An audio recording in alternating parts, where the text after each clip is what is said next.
Sublime editing. It is. Hello, people of the internet. I am Matthew Baldwin. This is... Marcus. I have my own YouTube channel. Okay, so... YouTube.com/Marcus Shearer Drums. That was an unexpected plug. We'll get through it. So basically, as you can probably tell... Plug it. Do it. Yeah. We're here... Do it. As a bit of an impromptu... Shut up. We're going to be reviewing Star Wars The Last Jedi. Now, we full disclosure, I have given an inclination to you over text as to what I thought of the film. I have not heard a single word from you as to what you think. No. So this is going to be... Strap in, folks. So, how do we want... I'll let you start. Okay. So as I said to you, overall, I'm giving it a B-.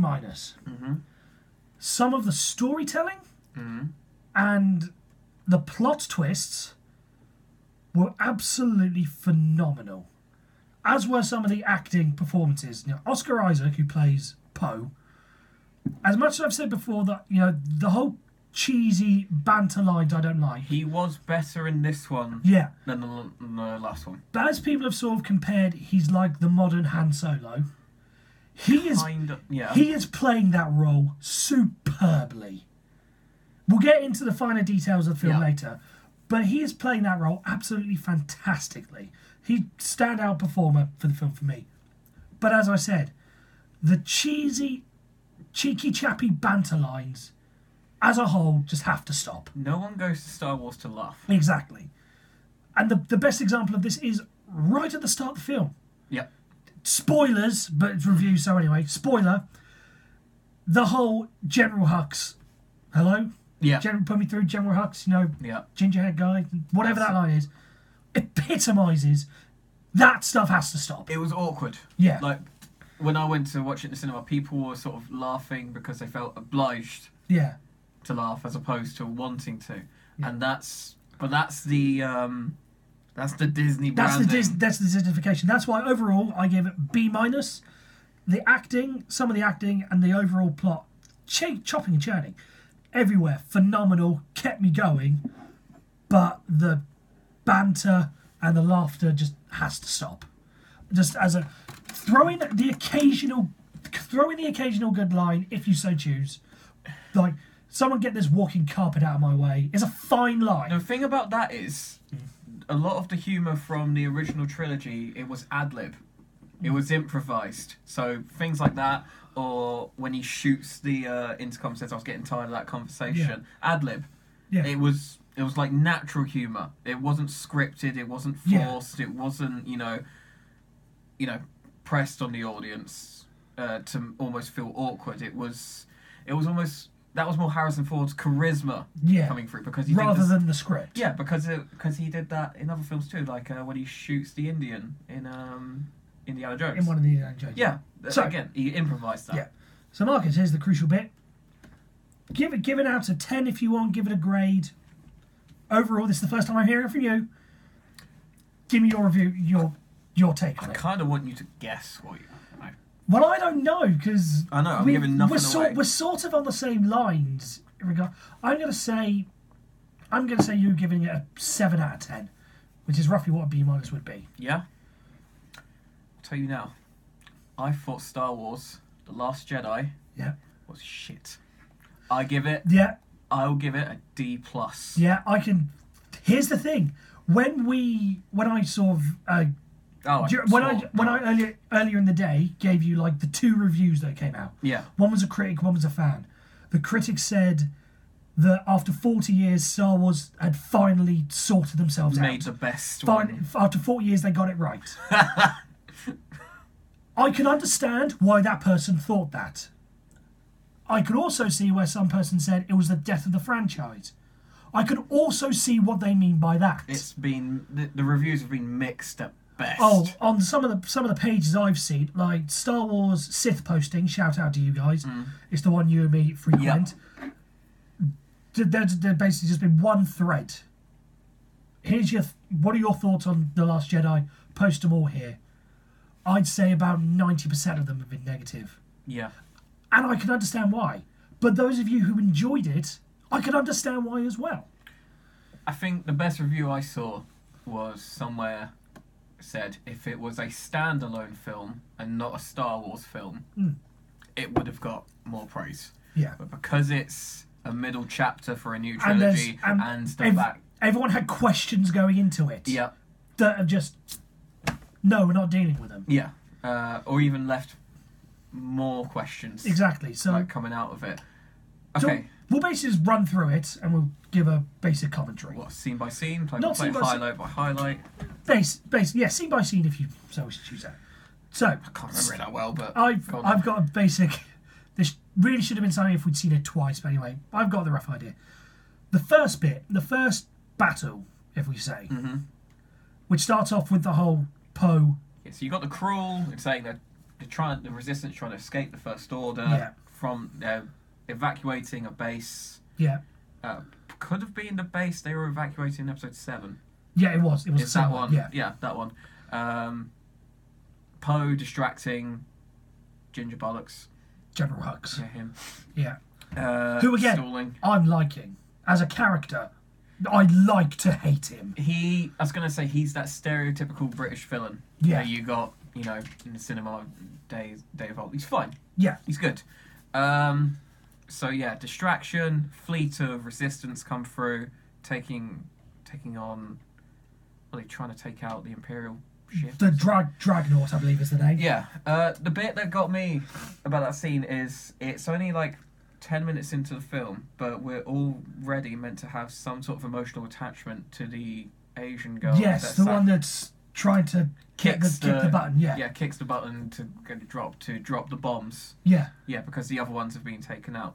We as an audience, we've never met this character before. There's no background to her, but all of a sudden, because it's one person sacrificing themselves so early, we're meant to sort of have a level of empathy towards her. Yeah. It didn't really work because if we go back a year ago, when you watch Rogue One, that was built up over a couple of hours before the final sacrifice was made. So you had more reason, more sort of backdrop, more sort of character development, more reason to care for Jyn Erso, is her name? Yeah. Yeah. So you had more reason. In this one, it felt too rushed, and you only felt more sympathy after the actual battle. Because of Rose and her sister. Yeah. And then it became more about Rose losing her sister than the actual member of the Resistance sacrificing herself. Just felt a little shoehorned in. Same as, even like you say before that, the sort of slapstick. Not even slapstick. What did I say about BB-8?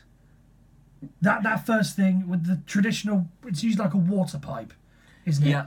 Where they're trying to put the finger in the thing. And that's notorious Disney, isn't it? Where you'd have Donald Duck. Yeah. Trying to cover. I'm pretty sure that's happened in Big Hero 6. I'm pretty sure that's happened. It's been happening everywhere. It's a simple generation. slapstick, Yeah. and it's like with BB-8. But anyway, so after that first bit, that's the Dreadnought destroyed. Everyone fucks off, basically. Basically, they destroy the Dreadnought. Everyone fucks off. Did you write this film? Yeah. Oh wait, hang on. Before they jump into hyperspace, what the fuck happened with Princess Leia? What is up with that? She had again, Disney leaving their trademark on Star Wars now. Princess Leia had a Mary Poppins moment. Hang on. And this is the first bit of the plot twist. Because of what we know with Carrie Fisher, tragically, every single one in every single cinema around the world said the same thing in their head. Oh, so that's how she gets carried off. That's how she dies. Yeah. Admittedly, pretty early, but it would have been appropriate. It would have been appropriate, but then that's the first great plot twist. I'm not happy with how it came about, but bloody hell. That's my first gripe with this film. That was the first thing they bottled. I wanted Kylo to hit that button. I wanted him. Yes, as well. I wanted him to do it. If they were going to go down that avenue of Leia, for the first time showing she has Force abilities, then I would have wanted Kylo to take the shot to, cement his turn to the dark side by taking out both his parents, and then for her to return. And then almost communicate with him and say, I know what you did, but I still love you, and then still have that conflict. The fact that he bottled that, feels like the first missed opportunity of the film. Yeah. And then after that jump to hyperspace, we jump back to whatever name of the planet is with Ray and Luke. Northern Ireland. No. Pretty sure that's where they filmed it. So. I know it's Ireland. I know it's that bit of rock that is Ireland. Craggy Northern Island. Yeah, whatever it is. And again, just slapstick humour. Forced. Yeah. Yeah. Like, Luke Skywalker in the original trilogy would never take a lightsaber and just throw That's it his behind... lightsaber, by the way. Yeah. That belonged to Darth Vader / Anakin Skywalker. That was passed on to him. That's an emotional moment, and he just screw it. It's a bit of... If he'd have said, no, I don't want this. You keep it. Or just shook his head and walked away. Yeah, but no. But no, Disney have to have that sort of... I don't even want to call it a shock moment. Just like a... almost like a gag. Yeah. Gag moment. Just like, nah. And just like so dismissive of it. It's really... It's disrespectful to what the original trilogy stood for and built up over a number of years. And then from there, even... We're jumping a few steps forward here, but even when he's looking to train Rey in the Force, when he gets that piece of grass and touches her hand a bit, just like, no, stop it. Like, Luke Skywalker wouldn't do that. It's a somewhat funny joke, but it's not needed. Like, you didn't have to do that. I think Rey's overreaction to it too. It's just like, it screamed the free what's it? Free Stooges. Yeah. That sort of thing. Yeah. It just, and again, really awkward. A couple of people laughed, but in the grand scheme of things, it's too much. Okay, then jumping back, we may be missing out a few things. As I said, it's general. Points, As I get to, not really much happens in the first half of the film anyway.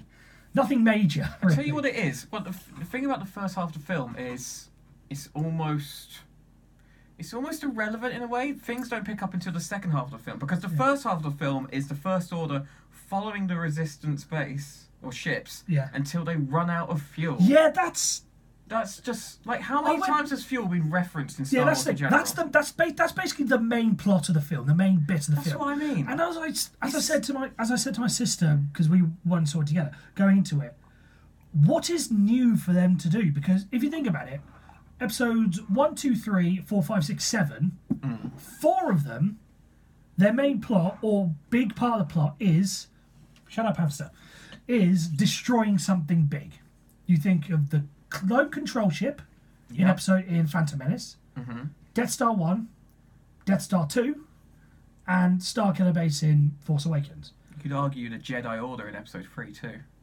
I know it's not physically, but there's a consequence to it. The whole main plot of it in 4 of the 7 films is blowing up something big.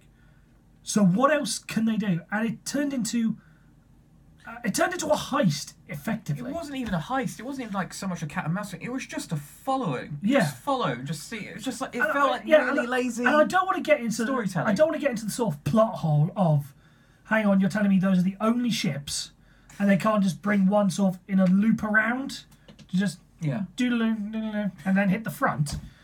I'm not going to address that, but that's the main part of the film, was running away. Not even running away, because they can't floating run away. But just and them just following and just gradually taking them out. It felt like, I don't know. I came out of the cinema and I wasn't sure what happened. I didn't know what the main antagonists and protagonists for the films were. Yeah. Or like what the objective of it was, and it didn't even really set up too much for the next film. That's what got me. So the whole, just following them until they run out of fuel, then slowly taking them out, it just felt a bit lazy. I felt a bit robbed of a good plot. But the interlying plot is that they figure out a way, hang on, how can we stop this? Because the whole trick of the thing is that they track them through hyperspace. Yeah. I'll give that stroke of genius. Yeah. I'll give that, how many films have we seen beforehand? And only now do we go, there's a way to get around. Yeah. I'll give them that. So they decide with Finn and Rose and Poe, in effect. Yeah. They're going to go onto the main ship and disable the hyperspace tracker. Mm-hmm. But they need a special person to do that. And this is where it all gets a bit shite. Tones a bit sort of Mos Eisley Cantina again. Yeah. Were you expecting the Mos Eisley band to be playing the music? Yeah. Yeah. Yeah, just like Yeah, and just as they've done only with, song in the galaxy. yeah, with the little nods that they've done so far to the Well, they previous did ones. it in episode 7. They essentially recreated the Mos Eisley Cantina when they find Luke's lightsaber. Yeah, and That's and also the shot of Wedge. You know, it's not a main and Admiral Akbar. It's all nods to the original stuff. Which, by the way, Admiral Akbar, Oh yeah, he dies. R.I.P. Yeah, Which I think, to their credit, that's a sort of worthy sacrifice. yeah, Like, it's been so long now. Like, if you're going to take him out, that's a prominent point to do it. yeah. Again, to build up emotional, Yeah. detachments. But just as they've done normal nods, like in Rogue One, you get the you better watch yourself, guys. Yeah. They make a brief appearance, not enough to make it, but just as that's them. What in the Rogue One. casino? Oh, No, in Rogue One, Rogue there's One, yeah, them, yeah, and yeah. that's what I was expecting. Just a little shot of the Cantina band. Just no, stop away. yeah. Just a little. Just nod. anything. Yeah, I was expecting it to happen. Fair play to them, they didn't. No. They go to fight the main hacker to hack into the whatever the big ship, Imperial ship. tracking device. Not him, because they get captured and ruffled. Go find another one. Mm-hmm. They break out of prison there. With the Collector from Guardians of the Galaxy, if you didn't know that. Is that what he did? That's the guy, the actor. Whatever. He's a Collector. I didn't watch, but anyway. So they get another guy, and they all chase away and go back to get to the ship. That's basically it. Yeah, again, cheap animal plug. To be honest, when I first looked down that pit, I was like, oh shit, pod racing's back. Oh, so did I. Yeah, I was waiting for it. Just like, go on, where's the Bulba? In fairness, I'd prefer to pod racing. Yeah, so would As I. much as these overgrown weird llamas. As much as I've said I don't like the little nods to the thing, I'd have loved to have seen pod racing. Just some. Well, how many nods to the prequels have we had so far in 7 and 8? Nothing springs to mind. Not that I can think of off the top of my head. No. No. Which is a bit of a shame. Yeah. A bit of a shame. Yeah. Interlinking that, we've got Rey, basically with Luke. We could basically do the whole Luke montage. The Luke and Rey thing. We could basically cut up in one go because what was the point in? And you've got to think about the director's motives here. He felt it was important to have a scene where Luke milks a big monster titty. Yeah. Puts it in a glass, drinks it up, gets it all over his frothy beard, and just stares down Rey whilst he drinks it. Did we really need to watch that? Yeah. Did we need that? Was that important? Yeah. And all his weird hybrid neighbours and helpers as well. Just felt again, they're thrown in for comedic value, as were the Porgs.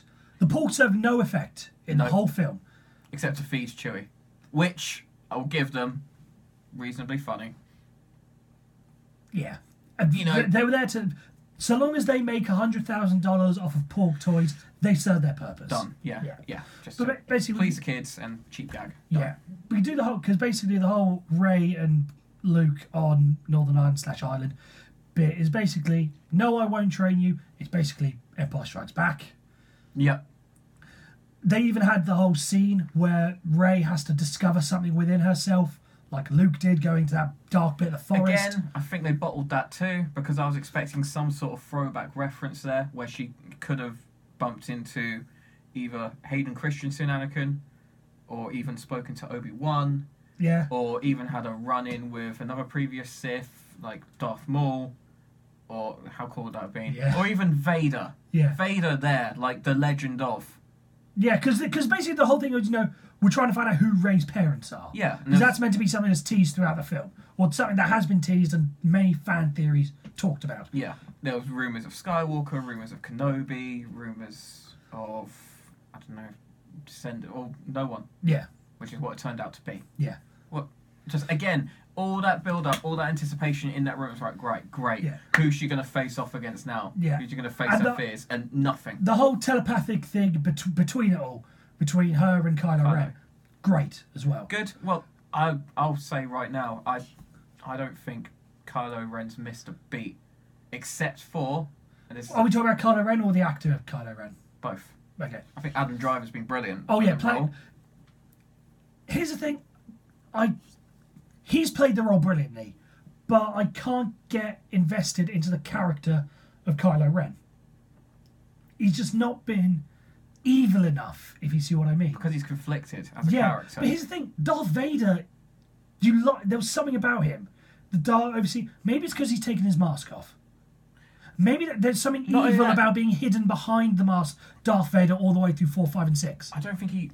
As much as I like the mask, and I do, and I'm gutted it's gone, because I liked it as a concept, but he should never have had it unless he needed it.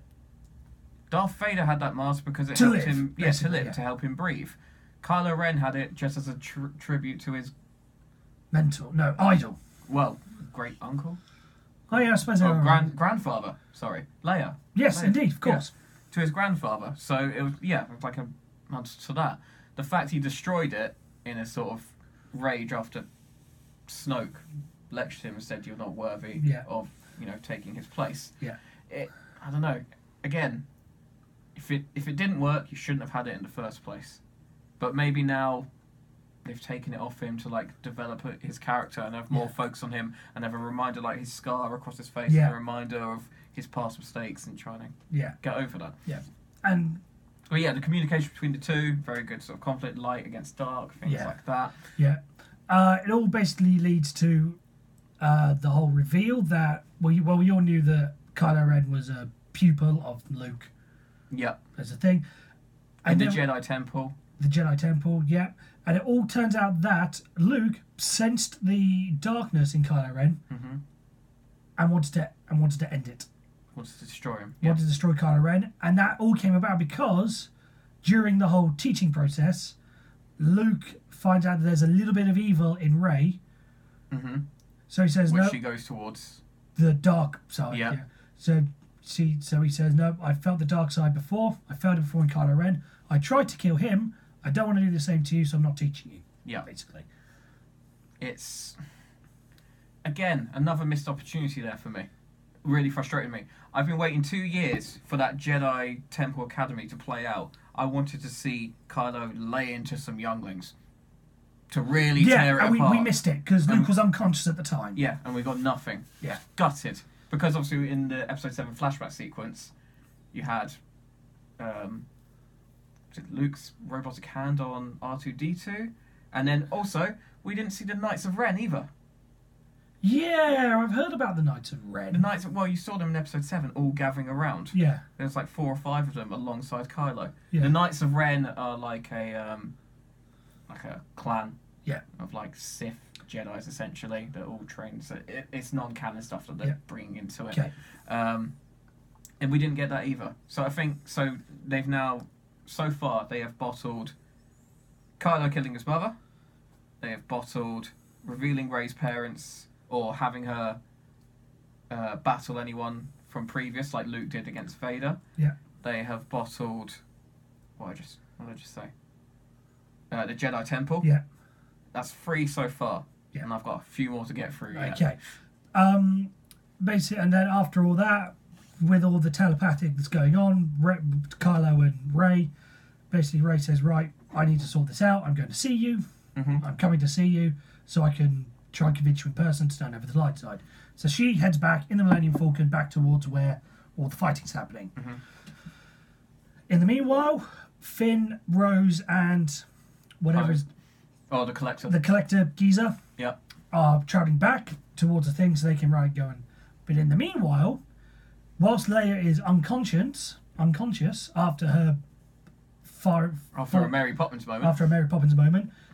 New person's in command, and there's a rebellion within the rebellion. The little mutiny. Mutiny, yeah. Loved it. That whole subplot, fantastic. Again, expertly played by Oscar Isaac. Yeah, I think he drove that scene. The whole dynamic of leader not revealing plans, guy wanting to reveal what are you going to do. We can't just sit here and wait to be killed. We've got to do something. Yeah, I'd argue that Poe, Luke, and Kylo carried a lot of that film as characters. Yeah, absolutely. They were the main sort of draws to it. Finn, I'm still not entirely on board with. I think he's a bit too... Something that got me. Does he not remind you of John Cena a little bit? What? Just the way he just... there's something about it, just the way he talks and the way he. Trust me, go back and watch The Last Jedi again, and whenever you do a picture Finn as John Cena, trust me, it's there. Trust me, it's there. Guys, I'm really sorry about this. Okay. Right. Fine. Trust me. Yeah, okay. All right. Okay. So Let's move swiftly on from that one. Okay, so now we are at the part of Rey has now arrived at Kylo's ship, which is still trying to shoot down the resistance ship. Kylo takes Rey, which they conveniently have a force field for, so they can't be shot.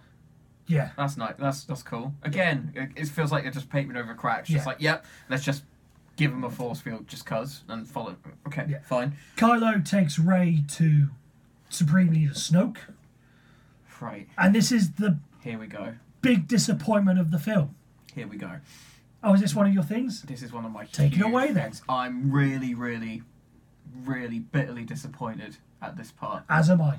Because as are a lot of people. The thing about Supreme Leader Snoke is, I'm going to sound like a nerdy prick here, but in the comics, Supreme Leader Snoke is a huge deal.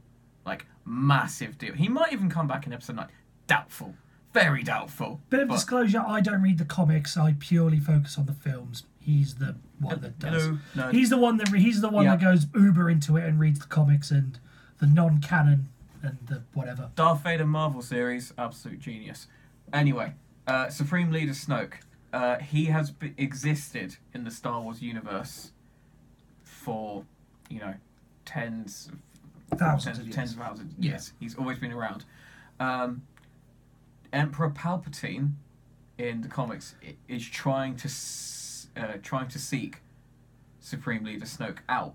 He can sense him. He doesn't know it's Snoke. He doesn't know what it is, but he can sense like this dark force somewhere in the galaxy. And he intentionally was saying, I don't know what that sense is, but I want to find it and I want to destroy it because it could overpower me.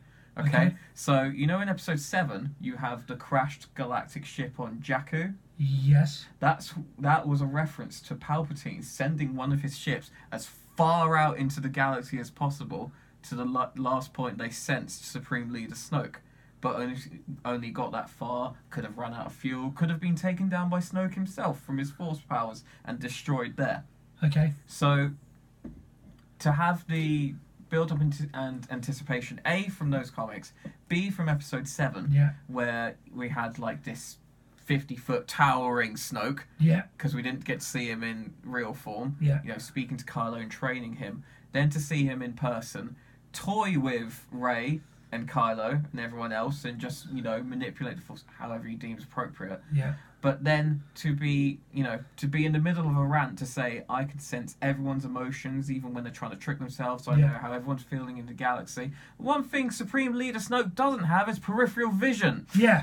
Because there is a lightsaber to his right, flipping round. Yeah. Here's the thing. That was the bit, and I said to you, that was the bit that was spoiled to me before I went in. It was on a football page, and someone happened to me 2 years ago. Someone just being a dick. Yeah, uni lad. Someone just said, "Oh, by the way, Han Solo dies." Yeah, same thing happened to me. But here's the thing: I'm sort of not as disappointed because even though I knew it was happening, even if I didn't know it was happening, as soon as you saw the lightsaber start rotating, you knew what was going to happen. See, I didn't. I was hoping Snoke would anticipate it and then manipulate himself to grab control of it and then go into some sort of battle with Kylo. Yeah, exactly. I expected Kylo when he had Rey kneeling down in front of her, and he was going to pretend to cut her head off, say, but instead jump over and kill Snoke like that. But because it was spoiled to me, it's sort of. But again, as soon as you saw the lightsaber rotating, you kind of had an inkling. Just like when Han Solo, the second he stepped onto the bridge... Oh, we knew. Even if you knew it wasn't spot, you know what's going to happen. Yeah.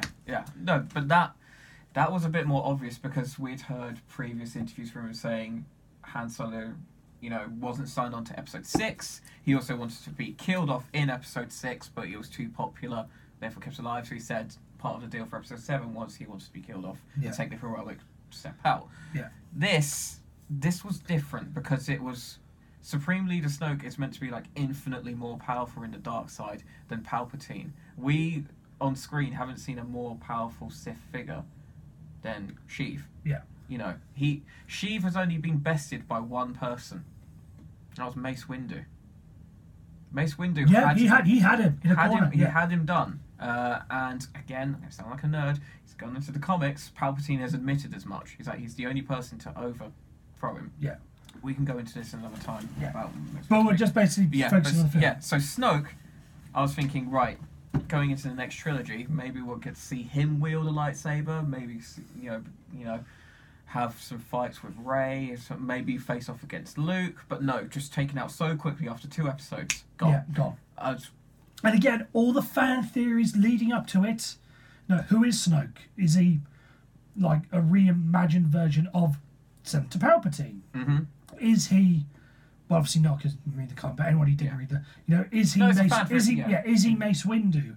Is he Jar Jar? Jar Jar? Is he Darth Maul reappeared? Darth Maul, obviously him, cut the hips as well. Is he anyone? No, backstory gone, unless of course he comes back as a Force ghost or whatever. Unlikely, yeah, unless he's infinitely powerful in the dark side that they can find a way to bring him back, or his body is set. Everything gone. That really, really pissed me off. But then we get into great fight scene, I think. It was a Kylo and Rey teaming up. Yeah, it was a good fight scene. It wasn't a great Jedi battle scene, though. No, because again, Jedi battles. Someone made the point. At no point did 2 lightsabers touched. Nope. In a Star Wars film. That really, really... I mean, okay, Rogue One aside, technically they didn't, but it wasn't meant to. But we got a great lightsaber scene out of that in general with Vader. Yeah. That was arguably Vader's best battle scene today. Yeah. It was great. This one, that really, really irked me. Except for the part where Rey either force pushes or throws the lightsaber to Kylo. And press the button. I'll admit, that was great. That was really well done. That was clever. Yeah. Did enjoy that. But again... I don't know if that's meant to be a comedic moment or if that's meant to be a, wow, that's quick thinking. Yeah. But I just, wow. But again, that comes back to Adam Driver / Kylo Ren driving that film. Yeah. And just like being one of the, leading parts to enjoy. And this is where I come to my next gripe. Okay? Well, there's what does Kylo Ren say at that point? Sorry, this notification's been bugging me. Go away. Go on. What does Kylo Ren say to Rey at that point?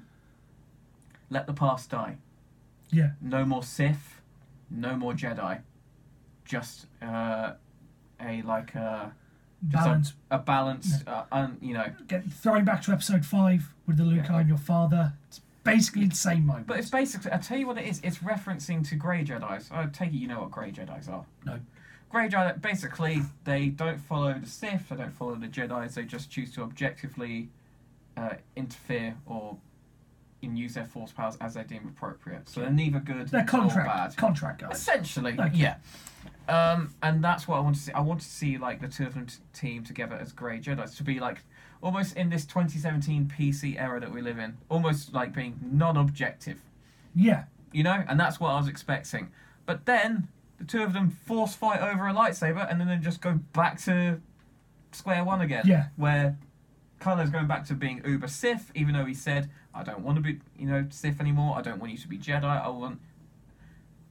Let the past die. Yeah. That's what I wanted. Again, just a new era. And again, all these theories that were coming about Reylo before the whole... Yeah. Again, I was thinking, hang on, all this stuff, maybe that's going to be the thing in episode 9, is you've got these two people and the whole thing is trying to bring everyone together. Yeah. All these dueling factions, all it is going to be, right, enough fighting, let's all come together in a hippie way. But action-packed way. But instead of there being a balance, you're just taking away the two extremes. There we go. Yeah. That you're taking away the light and the dark. You're just having, just complete, I won't say clean slate, but just like... Yeah. No right or left, beliefs. Yeah. Just all as one. To not sound like John Lennon. But, yeah. You know what I mean? Yeah. That sort of face. So again, that really frustrated me. Yeah. That tease of, taking away the the ongoing Jedi versus Sith concept and, you know, scrapping that, which is what the film almost was, like, referencing to. Yeah. And again, bottling that really, really irks me. Yeah. And in the meanwhile, the hackers have made their way onto the ship.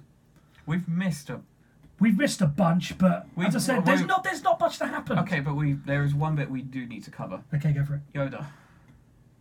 What's the point in Yoda?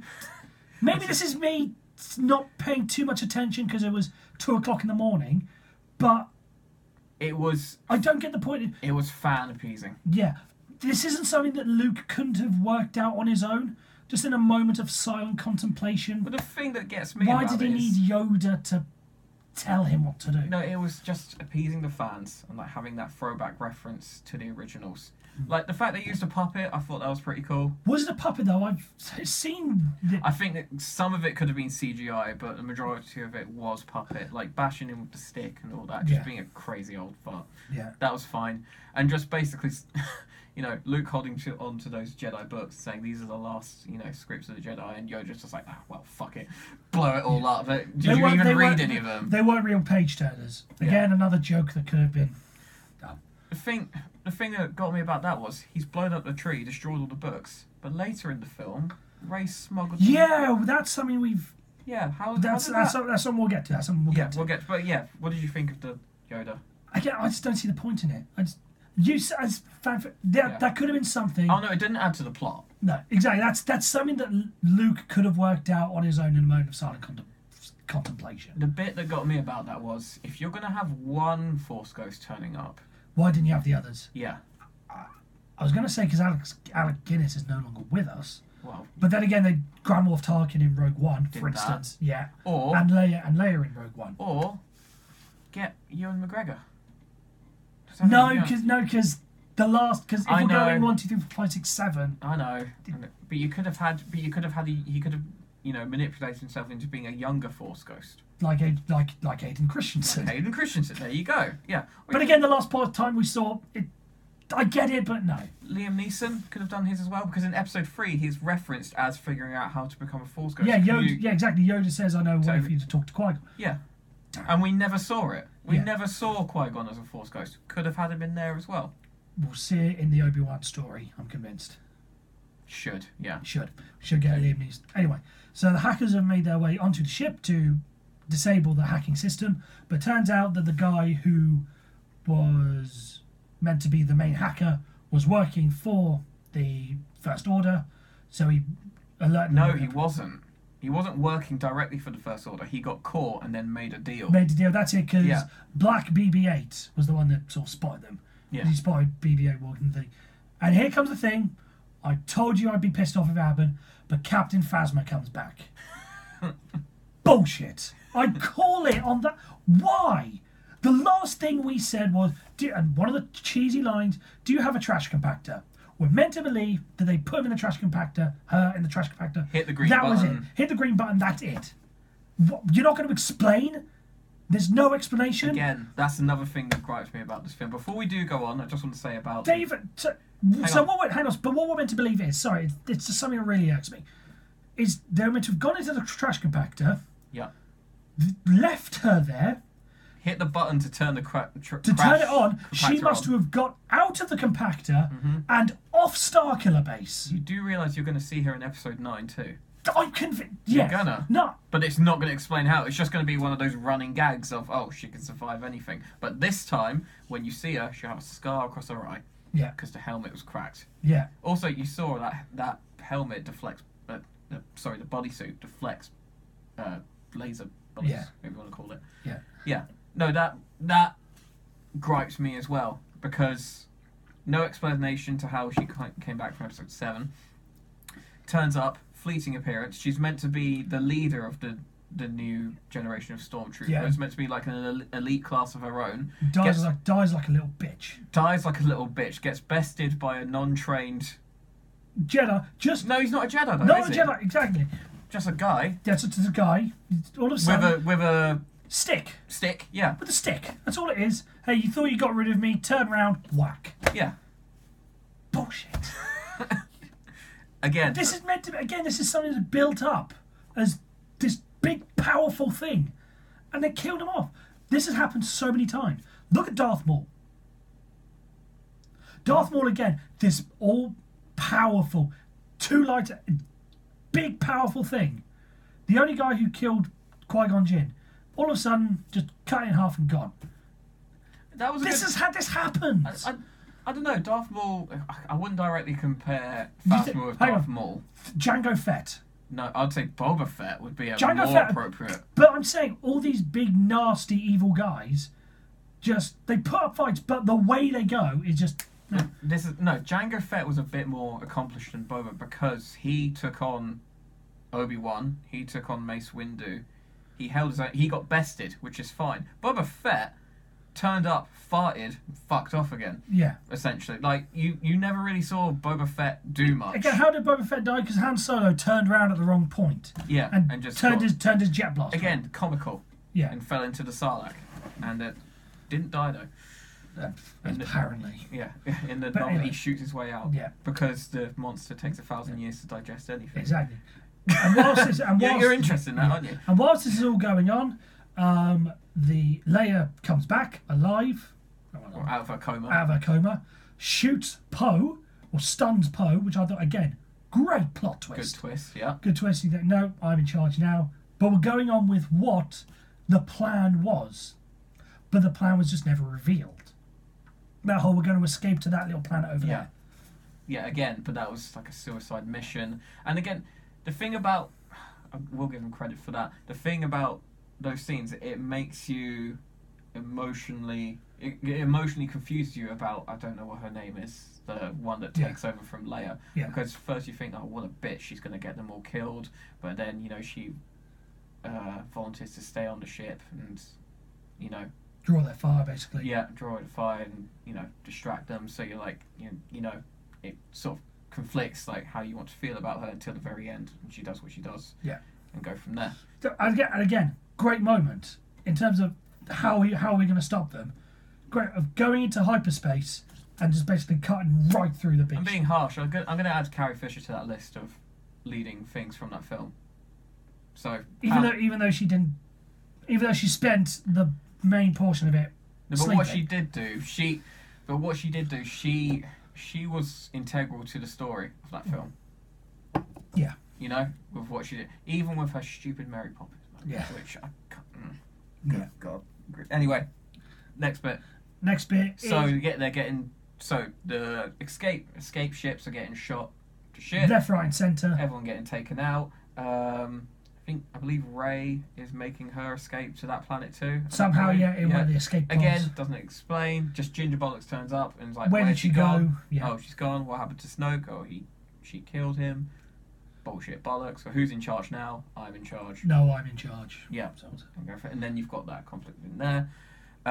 Ship's getting taken out. That scene, like, if you're big into your cinematography, then you're going to appreciate that. Just like the ambience of it, when they took the music out, took out the sound, and just like you could feel the tension in the room just as it goes into hyperspace. Hyperspeed. Hyperdrive. Yeah, that one. And like taking out that ship and just like, again, good idea, reasonably well played out, but maybe could have thought to have, well, maybe not done that earlier. But again, it's another heroic sacrifice in the film, which we had an hour and a bit previous. Apparently, this was the longest Star Wars film as well. It was 2.5 hours. Seems like it. Felt like it in the cinema as well. Yeah, felt down to longer. So after the escape, basically, we're down to about 30 people in the Resistance. Ish. All make it down to an old rebel base. This bit really... And basically we just get the one final battle at the end. A couple of bits that pissed me off about this too, but yeah, go on. Okay, so they hide onto this rebel base. Kylo Ren says, right, I know where they're going. They're going to that base over there. Yeah. All ships go down, take them out. Yeah, basically. Fine. They hide behind this big metal door that's like impenetrable, but turns out no, it isn't. It's not when you've got... Because the First Order bring out this big cannon that can make its way through the door. Yeah. And that sets up pretty decent battle. Although the jokes about the whole equipment being rusty again could come out. No, didn't need that. And again, on a belittles the Resistance. On a cinematography level, the way that everything turned red The way the salt turned red. Yeah. Great visuals. It looked as if they were training. It looked as if the ships were training smoke. It was great. Yeah. No, great. I'm not disputing that part. That was fine. Yeah. The bit that got me about that scene is they have, the Resistance have got, impenetrable base with one door. One door.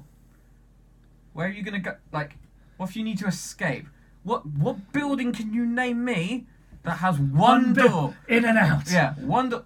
Bollocks. The majority of medieval castles that had the drawbridge. Bullshit. There was always an like underground tunnel. Yeah, a trapdoor, an underground tunnel to get out of there. What bollocks? It's just it took me out of the film, that moment. Of everything that I saw there. C-3PO saying there's only one way in and out. Yeah. Again, that's another missed opportunity they had there. Of the chances of escaping are 15,000 to, or find an exit. Poe at that point, perfect chance to say, never tell me the odds. Yeah. Could have been a nice reference. But no, between the millions and billions and thousands, he says, shut up. Yeah. It's 18 billion, shut up. 400 million, shut up. Then to what? Shut up. Yeah. It's just similar to. Yeah. Again, but right. So, and then we get. So basically the big cannon they have blasts its way through the door, whilst the rebels are trying to find some way to go out the back way. Luke waltzes up. Yeah, Luke waltzes up out of nowhere. That was a nice moment, to be fair, with Mark and Carrie. Yeah. Just knowing that they, had, they were reunited and spoke again. Yeah. Can't even really remember what they said. You've done something to your hair. Oh yeah. It was a cheeky banter line. It was fine. To be fair, Mark looked good. He looked younger. Yeah. When they had it all cut like that. Anyway, I like that look. Yeah. So basically, Luke Skywalker walks out through the hole that they made in the big wall, and basically goes to face him off. Again, great plot twist. Kylo in his whole thing said, "I want every gun pointed at that man, shooting him." Yeah. Bah, bah, bah, bah, bah, bah, bah, bah.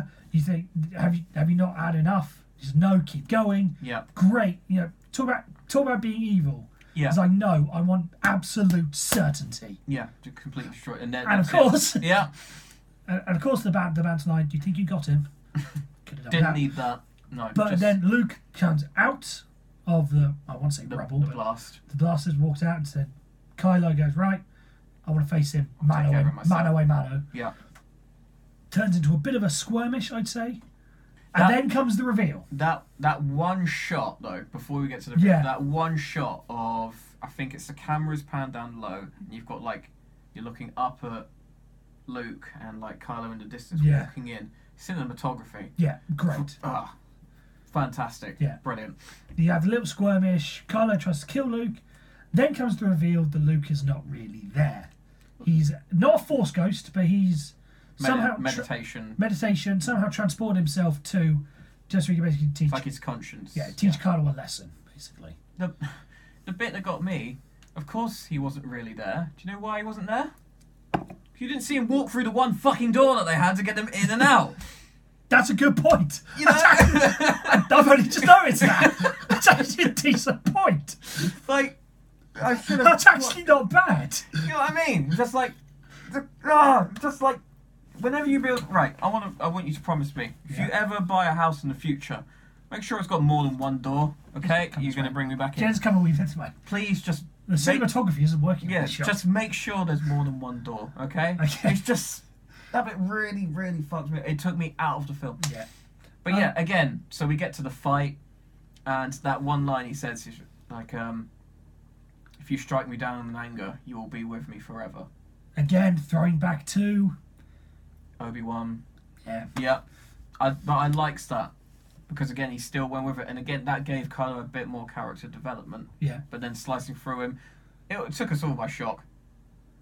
Except for me, because I knew that Luke wasn't really there, because there's no way he could get in unless he walked through the one door that they had. Yeah. Okay, but again, I felt in this film I was cheated out of a lightsaber duel. Yeah. With just a bit of dodging, a bit of ducking, some good ducking for a bloke in his 60s or whatever he is. Yoda in episode 2. Yeah, but gymnastics and acrobatics and body movement don't matter to Jedis. It doesn't matter. No, but at least. And look at Palpatine in episode 3 with that twirly through the air. The corkscrew. Yeah, it doesn't matter. It doesn't matter to these people. But still, just to see it, play out in general was, it was enjoyable. Yeah. But at least in episode 2, Yoda fought. Yeah. At least his lightsaber touched Dooku's lightsaber. Yes. This, nothing.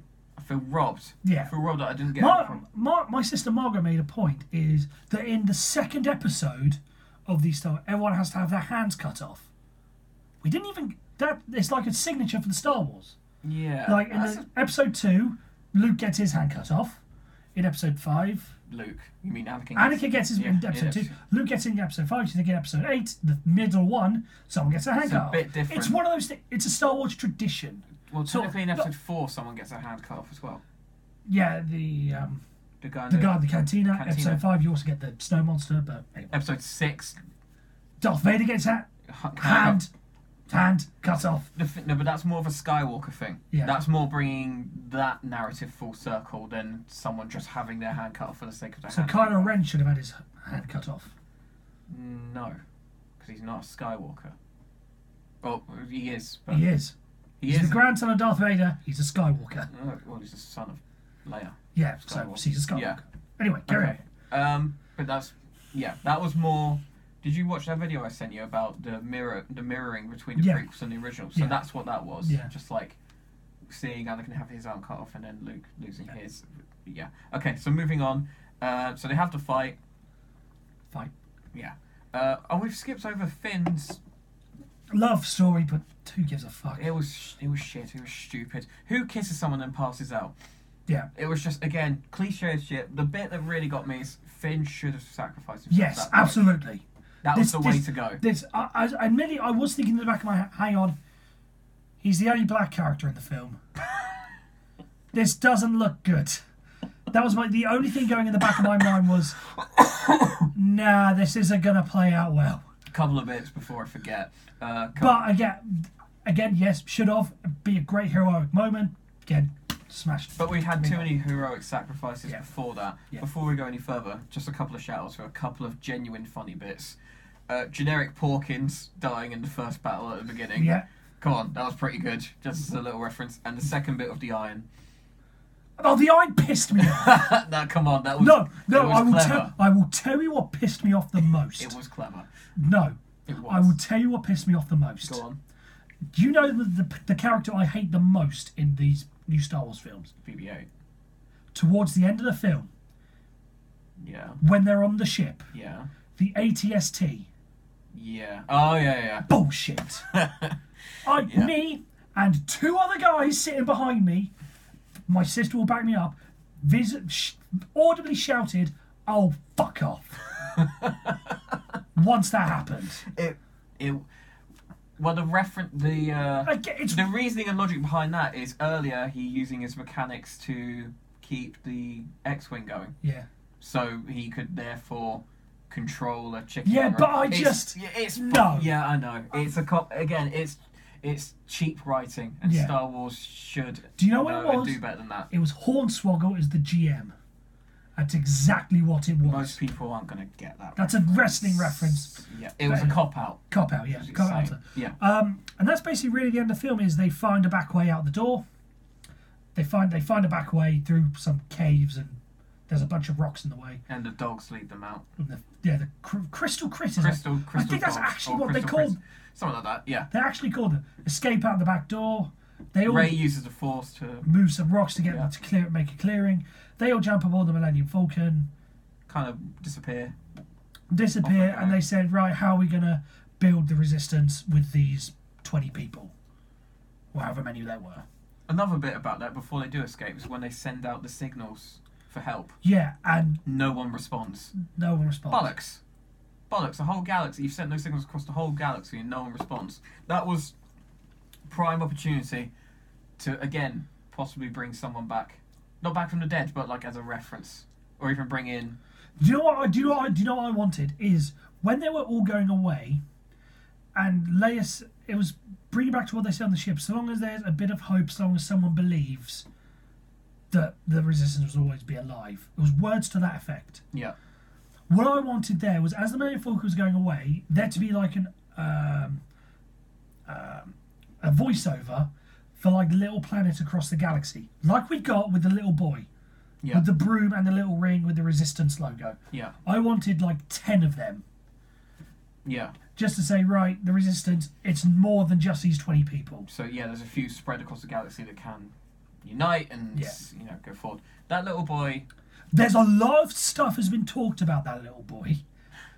What do you mean? What? One question. Of who he might be, or Yeah, one question. This skipped over me mainly because this was 3 o'clock in the morning. Wasn't paying up to. How did he pick the broom up using the Force? Yeah. Again, that's something I missed. Yeah, the Force. Everyone's talking about, right, that's who episodes 10, 11, 12 Yeah. are going to be based upon. Yeah. I think he's just a throwaway guy. Mainly because on IMDb and Wikipedia, I can't see his name listed. Not listed. They'd give something. Boy with broom. Or little boy on planet X. On Casino Planet. No, because there's no actual character established there yet. It's just... what that's in reference to is earlier. You know when Kylo... Again, great acting when he did this. When he says to Rey that you're no one. You always knew you were no one. Your parents sold you... Junk traders that sold you off. That's what that's referencing to. It's like, you don't have to have the bloodline of a Skywalker or a Kenobi to be a Jedi. You could... The Force can choose you. You can be anyone in the galaxy, which is why Rey has these powers, and this random kid who's slaving away in the pod racing llama pits has it too. You know, that I think that's what it's more in reference to say that, you know, when Kylo says that speech of you are the last Jedi and you will be killed and you will be stopped and things, and Luke says everything you just said is wrong. Yeah. Because I'm not the last Jedi. You won't take down the Resistance. Blah blah blah. And then you see that kid with the Force powers. Again, I must have missed it. No, is it a blink and you miss? Is it literally a blink and you miss? It's a 1 second, like, very subtle. Except for the guy behind me in the cinema, he was practically blarting everywhere at every little thing like that. Okay. God, when Yoda came on the screen, he was more like, I just grow up. Like, okay. We're all enjoying it, but have a word. Okay, so that's basically it, and we go into the quite. We basically have more questions. What happens from now? I don't really know what happened in that film. That's what gets... Exactly. There are more questions than answers coming out of it. But there was no sort of main, like, leading objective in that film, to me. Like, in Episode 7, it was, like you say, Starkiller Base, destroy that. Fine. This was... Get away from the First Order? There was that in Empire Strikes Back as well. Think about it. That's all it was them running away. Vader caught up, then they run away again. Kind of, but within that you had subplots. Yeah, and you had various subplots here, but they... Empire was fucking brilliant, though. Yeah. It's the best episode to date. Because of how it was crafted. And again... In episode 8 here, they were trying to reenact that with the trench scene and the giant gorilla walking 80. Oh yeah. Tried to be 80, but there. Yeah, and again, we didn't see them particularly fire at the base either. It was just at Luke. Yeah. I was expecting more of a battle there of the ships and things, but they bottled it because the Resistance didn't have the technology or the craftsmanship for it. But that's basically overall. That's the main plot and that's the main story. What just happened? Yeah. Basically, it was underwhelming. Yeah. It was. We didn't get a proper lightsaber fight out of it. We lost Snoke. We believe we've lost Snoke. We've lost Snoke. Okay. Kylo has now assumed power. Yeah. We've lost Phasma again, which again with little to no character development or build up. We have an unnecessary love story, which no one gives a rat's ass about. We also have to find a way to write Princess Leia out of the series. Between movies. All I'm holding out for in episode 9 now is Luke coming back as a Force Ghost, maybe alongside Hayden as a Force Ghost, both of them to speak to Kylo. Okay, I can see where you're going with this. It's like a family thing. Like, as an example, like Hayden, look, you can come back. It's never too late. Something like that. But that's 2 years down the line. Yeah. At the moment, I was really, really underwhelmed by that. Yeah. That was like Attack of the Clones levels. Yeah. Would you agree that my way of Luke dying was better. The one that I proposed to you the day The Last Jedi came out, the name they announced the film was going to be called The Last Jedi. I said the way they should kill Luke off is they're having a 2-on-1 battle, Luke, Rey versus Kylo Ren. Mm-hmm. They're having a 2-on-1 battle similar to Duel of the Fates in Episode 1. Yeah. And basically Rey in some way slips, lightsaber falls out of her hand, cuts Luke's leg off, and then Kylo delivers the final cut. Yeah. Don't tell me that my way was better. Tell me my way was better because I know it was. Just disappeared. It was I think that was to do with like it was like a forced suicide. Well, yes, same as Ben Kenobi did, same as almost Yoda did in a way. In fact, he copied Ben Kenobi like for like. Kenobi presented himself to Vader, and then just like it's something to do with because Yoda died of old age. He did, but he'd also prepped himself for death. Like there's references to Buddhism and I think it's called Zen. Yeah. And just like once you stop fearing death and like prepping for it as like a mental concept, and then not living by fear. I think that's what Luke had got himself to. Just like he'd done his bit, he was content, he didn't want to live anymore. Yeah. And then disappeared. It still felt a bit, oh, right, so we're not going to see you fight properly. We're not even going to see you get a heroic sacrifice. Yeah. You're just going to... Well, no, his heroic sacrifice, as someone pointed out, I don't know if it was in the film, but it was basically delay tactics. Yeah. But we saw that at the beginning of the film too. Stalling. Yeah. Oh, yeah. You know what I mean? Again, it just... Like you say, this has had mixed reviews at best, but personally, I was really disappointed. Again, everyone who says it was terrible, I can understand why. Everyone who said it was great, I can understand why. I can't understand. That's why I'm calling somewhere in the middle. No, I just think it was objectively just badly done for all the hype and what they could have done. For all the hype. For all the hype and what they could have done with it and what they chose to do with it. Just really disappointed. Yeah. So that's basically it. That's been our review of Star Wars Episode 8, The Last Jedi. I don't know why the internet wants to know what I think of films, but... Go on, you never know. There might be one person that agrees with you. There might be 1,000 people that disagree with you. It'll probably be the other way There round. might be more that just hate or love my Christmas jumper. It is a fantastic jumper. There you go. Let them see it. There you go. It has eyes as well. Don't forget. It makes noises just in case you can't hear that. But basically, that has been our review. I can't turn it off, by the way. Just going to have to let it play out. Hang on. It'll almost be done. Hopefully, royalty and copyright-wise, we're okay with this. Nah, otherwise, you've just cost me £20,000. Hang on. We'll just talk over until it's done. We shall. Can we just... we're out. There we go. So that's been our review of Star Wars Episode 8, The Last Jedi. Let us know what you think in the comments. Like, subscribe. You know the deal. This is the internet. You know what to do. You're the internet. So this has been... We do a podcast, but this is another podcast. Anyway, so that's been our review. You guys take care.